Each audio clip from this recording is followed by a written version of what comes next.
Hello সবাইকে। আজকে আমি বাসায় তৈরি করছি ফুচকা।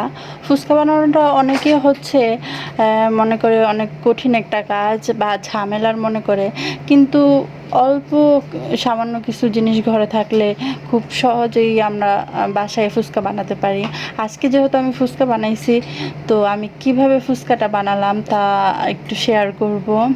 প্রথমে হচ্ছে আমি একটা বোলের মধ্যে ১ কাপ পরিমাণ আটা নিয়েছি। এখানে হচ্ছে ময়দা নিতে হয়, বাট আমার ঘরে আটা ছিল তাই আমি আটাই ইউজ করছি।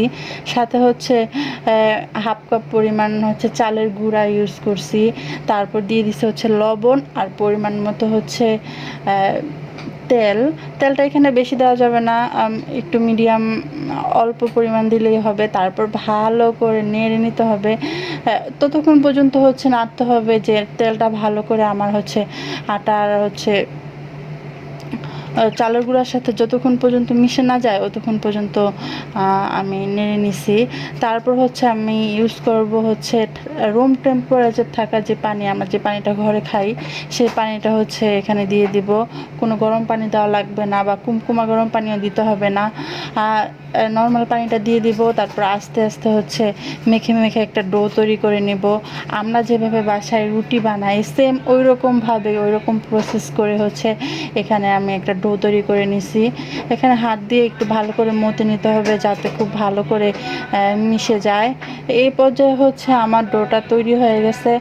এখন হচ্ছে এটা আমি 1 থেকে 1.5 ঘন্টার জন্য হচ্ছে রেস্টে রেখে দেব। 1 থেকে 1.5 ঘন্টা রেস্টে রেখে দিলে হবে কি, এটা হচ্ছে খুব ভালোভাবে রেস্ট পাবে আর হচ্ছে এটা ফুলবে ভালো, এর জন্য হচ্ছে রেস্টে রেখে দেওয়া। তো আমার 1-1.5 ঘন্টা পর হচ্ছে আমি এটা রেস্টে থেকে বের করে এখন তৈরি করব হচ্ছে রুটি তৈরি করার জন্য আমি রুটির আকারে হচ্ছে আমার ডোটাকে আমি শেপ করে নিচ্ছি। তারপর হচ্ছে বানিয়ে নেব হচ্ছে রুটিটা আমরা বাসায় যেভাবে নর্মাল বাসায় খাওয়ার জন্য রুটি বানাই সেম ওই রকমভাবে হচ্ছে রুটি বানাবো। রুটিটা একটু বানাতে হবে হচ্ছে অনেক বেশি পাতলা বানানো যাবে না, আবার হচ্ছে অনেক বেশি ভারীও হবে না। মিডিয়াম আকারের যে রুটিটা আমরা বাসায় বানাই সেম ওই রকমভাবে বানিয়ে নেব হচ্ছে রুটি। একটা রুটি বানানো হয়ে গেলে হচ্ছে আমি রুটিটা রেখে দেওয়ার পর সেমভাবে হচ্ছে আমি আরেকটা রুটি বানিয়ে নিব। এক্ষেত্রে হচ্ছে ফুচকা বানানোর জন্য হচ্ছে 2টা রুটির প্রয়োজন পড়ে একসাথে। এর জন্য হচ্ছে আমি 2টা রুটি বানিয়ে নিতেছি। 2টা রুটি বানানো হয়ে গেলে হচ্ছে ফুচকার বানানো হচ্ছে মেন যেই কাজটা, এটা হচ্ছে একটা রুটির সাথে আরেকটা রুটি খুব ভালোভাবে চেপে দিয়ে মিশিয়ে দিতে হয়। তো যেহেতু এখানে আমার 2টা রুটি অলমোস্ট হয়ে গেছে, এখন হচ্ছে 2টা রুটি সমান শেপ দিয়ে আমি একটার উপর আরেকটা হচ্ছে এখন দিয়ে হাতের সাহায্যে একটু চেপে লাগিয়ে দেওয়ার পর হচ্ছে আমি আবার বেলবো।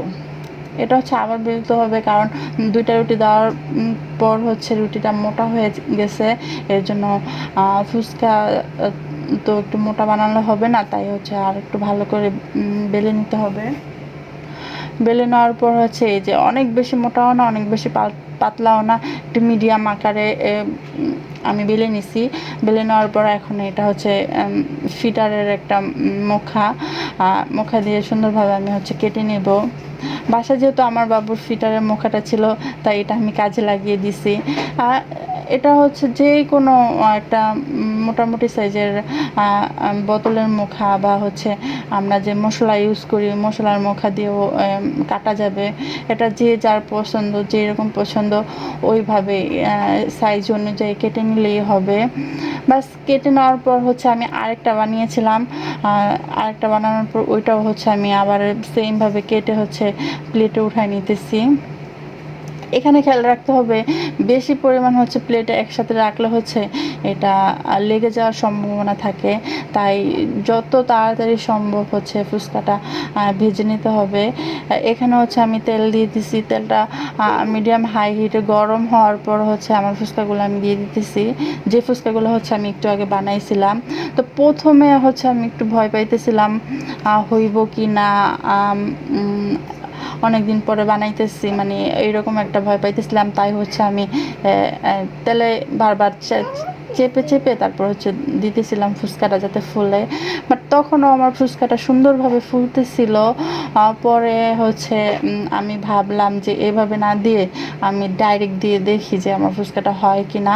পরে দেখলাম যে ডাইরেক্ট দিয়ে হচ্ছে ফুচকাটা হইতেছিল। তো এই পর্যায়ে হচ্ছে ফুচকাটা যেহেতু সুন্দরভাবে ফুলতেছিল মাশাল্লাহ, তো এখন আমি একটু সময় নিয়ে একটু ধৈর্য ধরে হচ্ছে মিডিয়াম হাই হিটে ফুচকাটা হচ্ছে ভালো করে ভাজবো। যতক্ষণ পর্যন্ত গোল্ডেন ব্রাউন কালার না হবে ততক্ষণ পর্যন্ত হচ্ছে আমি ফুচকাটা ভেজে নেব। গোল্ডেন ব্রাউন কালার হয়ে গেলে অলমোস্ট আমার ফুচকা বানানো রেডি। তো এখানে হচ্ছে আমি প্রথম একটু কম দিয়েছিলাম, আর হচ্ছে খুব সুন্দর কালার আসছে। আর একটু ভাজার পর হচ্ছে আমি এটা তুলে নেব। তুলে নেওয়ার পর হচ্ছে আবার দিব, কারণ এখানে আমার অনেকগুলো ফুচকা ছিল। আর যেহেতু বাসায় ফুচকা বানাইছি, অনেকগুলো বানাইছি, ফুচকা তো সবারই খুবই পছন্দের জিনিস, আর অল্প তো মন ভরে না, এর জন্য হচ্ছে আমি অনেকগুলো বানাই নিয়েছিলাম। আস্তে আস্তে হচ্ছে এগুলো এখন আমি ভেজে নেব। ভেজে নেওয়ার পর হচ্ছে আমার ফুচকাগুলো হচ্ছে সবগুলো কেমন হইলো আমি অবশ্যই দেখাবো। আর হচ্ছে এইভাবে একটু সময় নিয়ে ধৈর্য ধরে ভাজতে হবে, আর খুব সহজেই তৈরি করা যায় কিন্তু হচ্ছে। তো এখন আমি সবগুলো ফুচকা হচ্ছে ভেজে নিয়েছি। এই যে আমার ফুচকা